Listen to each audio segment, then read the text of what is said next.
Hello! Have you ever been frustrated because Pokemon, or Pokemon cards, are being released at an incredible rate where you just can't keep up, you can't catch them all, there's so many cool cards you want, but you can't possibly afford all of them? Well, if that's your situation and you're a collector, this video is for you. What up? Welcome back to PoKaching. I hope you guys are all doing well. So as you've probably understood, we're going to be talking about why you can't catch them all. In recent times, Pokemon card sets have been releasing incredibly fast. The rate at which the sets are coming out is very, very hard to keep up with unless you have a lot of disposable income that you can use. But for most of us here, we just can't keep up with everything, we can't own everything, and that's completely fine, and I'm going to tell you why. So this video is a sort of guide or wisdom or some advice for any of you collectors out there that are in the same situation that I'm in, where you just can't buy everything, you can't own everything, which is completely fine. I actually prefer it that way. And the reason is that if you have every single chase card, every single product, every single everything from the Pokemon TCG, first of all, you're going to need a huge room to store all of that because there's going to be a lot of it and it's coming out extremely fast. So every 2 months you're going to have to add a new binder, new top loaders, new graded cards, new blah blah blah blah blah, so many things. And it's just impossible to keep up with. And having all of that, what are you going to do with it? When are you going to have the time to look at every single one of those cards that you've collected from every single set? You just can't do it. You can't enjoy all. I'm sorry, I don't know how you can enjoy every single card. And that's what this video is really going to be talking about, and that is picking specific sets that really do it for you, that really attract you. So the Pokemon Company release sets every 2 months or so in English, and in Japanese it's pretty much every single month. And there are sets that you look at and you're kind of like, I don't really care too much about that. And then there are sets where you're really attracted to it, you're really drawn to it. Often those sets are going to contain popular Pokemon, let's be honest. It's going to be Charizards, Gengars, Mewtwo's, Lugias, and all that kind of stuff. So most people will be attracted to the same sets, but that's not really the point of the video. The point is, pick the sets that really, really matter to you and focus on those and try to ignore all the noise, all the rest, and just focus on one set at a time until you've collected the cards that you really want from that set, and then move on. Don't try to do everything at once, trying to get this card from this set, this card from that set, this card from that set. It's impossible to keep up, and you're going to be spending a huge amount of money, and you're not going to feel like you've really accomplished anything. And that's the problem, I think, is that there's so much that you can miss out on because there are so many cards, and you really do feel like you're missing out. I felt like that a while ago. Now I don't really care because I just know that it's endless and it's just never going to stop, and there's always going to be the next big card, and it's just, there's no point really being disappointed because you know there's going to be another one in a few months' time, and that's just the way it goes with Pokemon TCG.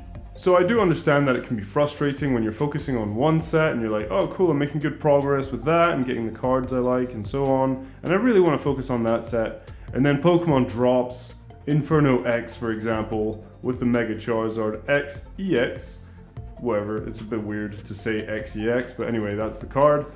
And they release something like that and you're like, oh man, I'm working on this, but they've released that and I really want that, so should I put this on standby and go for that?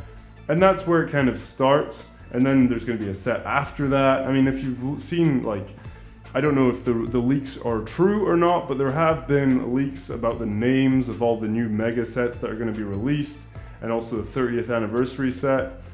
Once again, I don't know if that's true or not, but if it is, I mean, we're going to have, we're going to have Mega Rayquaza, we're going to have Mega Kyogre, Mega Groudon, we're going to have all sorts of really, really popular Pokemon, and people are very nostalgic about, the Mega era from X and Y, and so they're going to want to go back to, they're going to want to go to the sets that are releasing to kind of get that nostalgia kick, seeing all those Mega Pokemon again, and let's be honest, the artworks are absolutely insane, so it's very easy to get distracted and sidetracked and going towards all of that, and putting what you're focusing on aside. But the problem is that if you do that, you're never gonna feel like you're making actual progress. You're gonna start to scatter, and you're gonna start to feel like you're just chasing after every single new big card. And that's where it really gets kind of, I'd say toxic is probably the right word, in the sense that you're thinking about it all the time. You're always scrolling on your phone trying to find like good deals on eBay or TCG Player or whatever it may be. And it can be kind of overwhelming, and then you feel this kind of sensation of just never being satisfied. And that's the biggest issue, is never being satisfied and not even enjoying what you do have.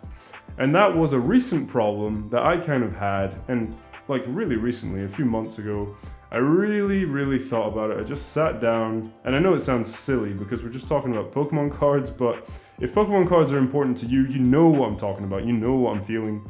And you know, when you're a true collector, you really do want to get all the cool cards and so on. But I sat down, I really thought about it, and I decided to really focus on the sets that I am really drawn to. So, no secret, 151 is one of those sets that really brought me back into the hobby. I was always around, but that's the one that really kind of got me back into the modern era. And a lot of people like 151. I think it's a pretty unanimously, that's probably the word, it's loved by most people because, you know, Gen 1, the artworks are amazing. Every single Pokemon from Gen 1 is in the set. You know, it's a really strong set, and a lot of people were drawn back to the hobby because of that set. So that's a set that's really important to me, and I've pretty much completed it. I have some cards that I need to grade. I'm maybe missing Erica's invitation, you know, in a really good grade. That's all I'm really missing. But that was one of the goals, you know, 151 was one of the major goals. And after that, you know, honestly, a lot of sets came out. You know, recently there was Surging Sparks, you know, Journey Together, Destined Rivals. But I decided to focus on what really appealed to me. And for example, instead of going for Destined Rivals in English, which is a combination of two Japanese sets, I really like the Team Rocket side of things. So I decided to go towards Glory of the Rocket Gang, or most commonly known as Glory of Team Rocket, which is the Japanese set, which is the Team Rocket part of the Destined Rivals set. So it's really focused and very, I guess the theme is mainly Team Rocket, and there's not so much the whole, you know, Cynthia and Ethan and all those kind of Pokemon and trainers. So yeah, it was a very focused set on Team Rocket, and that's something that really appealed to me, so I decided to go to that and to focus on that and ignore all the rest, you know. So 151, Glory of Team Rocket, those are the sets that I'm really focused on. V-Star Universe was one of those sets as well. And I'm trying not to get distracted by everything that's going on. And once I've achieved what I want to achieve with those sets, then I'll move on to other sets. And, you know, I'll pick a set that I really like and I'll focus on that.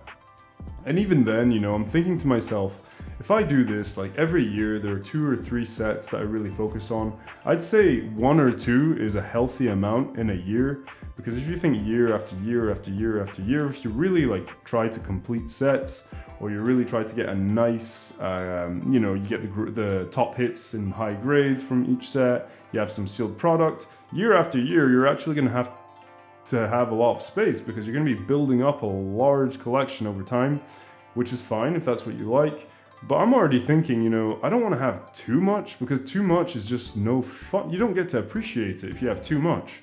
You don't even know what to look at. You don't have time to look at it all. So I think it's really important, once again, to focus on the things that really matter to you, the cards that really draw you in, the cards that you really love, and not the cards that you just like, or, you know, you're like, oh yeah, that's really awesome because everyone's talking about it, it's really expensive. No, actually go for the cards that speak to you.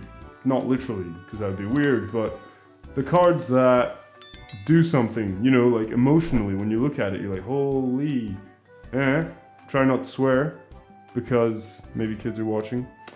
But yeah, you see certain cards and they just really draw you in. You love the artwork, you love the Pokemon, and, you know, sometimes you'll have a few cards in a set, and that's enough to actually make you want to collect that set specifically.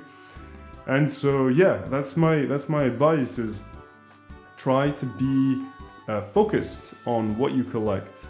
Maybe you have a specific Pokemon that you collect. Maybe you collect specific sets like I do. Maybe you try to collect, the top chase card from every single set, which is a bit of a nightmare, but maybe that's your thing and maybe you have the money to do it and that's fine. Maybe you want to collect sealed stuff. I don't know. There's so many different types of collectors out there, but you just need to find realistic goals where you're not going to feel overwhelmed and you're not going to feel, like you're not actually having fun, you're not actually enjoying it. You just feel like you're constantly chasing the next thing and you're never satisfied and never enjoying what you have now. And that's the same thing applies to life, we're always thinking about tomorrow, next week, things that are to come, and we're not really appreciating the moment where we are right now, and it's a very difficult thing to do. If you really think about it, it's very, very difficult to think about just right now and not think about what's happening later, because we're always forward thinking. We have to, because we work, we have jobs, we have things that are planned, and when you have things that are planned, obviously you're thinking about those things throughout the day. But sometimes you just need to take a moment, be in this moment, in the moment, and same thing goes with cards. Just enjoy what you have and stop thinking about everything that's to come, everything that you don't have, because that's no fun and that's very toxic. It's nice to have healthy goals, but make it reasonable. Don't get yourself into any financial difficulty over this stuff.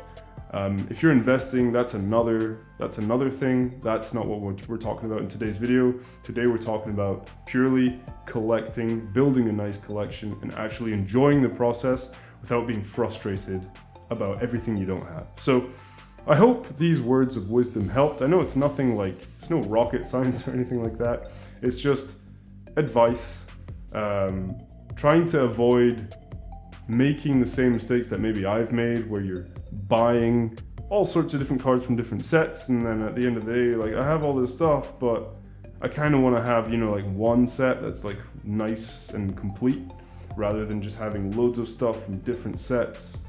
It depends on what type of collector you are. I like to have, a sealed box from the set, the top hits graded from that set, a binder with all the commons and commons, rares, ultra rares, so on. I like to have a nicely filled out set before I move on to the next one. Anyway, guys, once again, nothing too crazy, just advice. Just think about it though. Really, really think about it. When you're frustrated, take a look at what you have. Maybe decide, am I happy with what I have? Do I want to maybe focus more on some of the sets that I have? Or do I want to get rid of it, go to another set that I really like? Just think about what you have and what you want to do and which sets really matter to you, and just focus on those. Anyway, guys, I hope this video helped you out somewhat. I hope it will get you thinking about not always chasing after the next big thing, because trust me, there will be more. The Mega Charizard X is just the beginning. There will be more. There will be more Charizards, more Mewtwo's, more Rayquazas, more Umbreons, more Lugias, whatever the hell. They're going to be more. So enjoy, have fun, try not to overspend, which is very difficult these days, but try not to overspend. And I hope you guys have a great day. I'll see you guys in the next one. Take care. Peace out.